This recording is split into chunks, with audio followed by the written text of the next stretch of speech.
Twee identiese sfere, X en Y, op geïsoleerde staanders dra onderskeidelik ladings van 3 mikrokoulom en minus 5 mikrokoulom.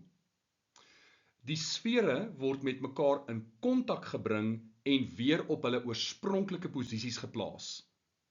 Die lading op elke sfeer na kontak is, die korrekte antwoord is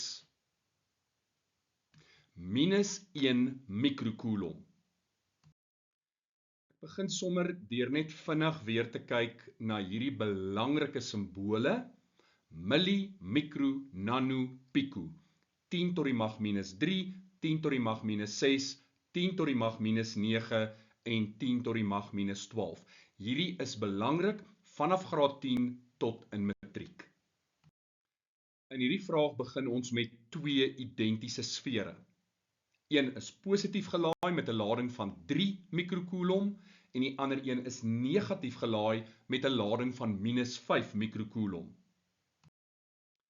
Die sfere word nou in kontak met mekaar gebring.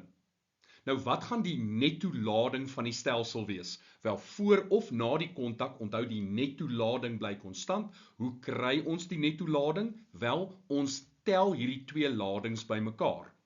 3 mikrokoulom plus minus 5 mikrokoulom is minus 2 mikrokoulom.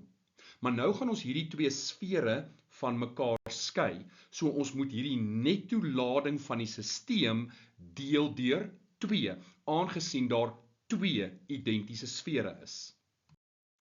En minus 2 mikrokoulom gedeel deur 2 gee vir ons minus 1 mikrokoulom. Die lading op elke sfeer na kontak is dus minus 1 mikrokoulom.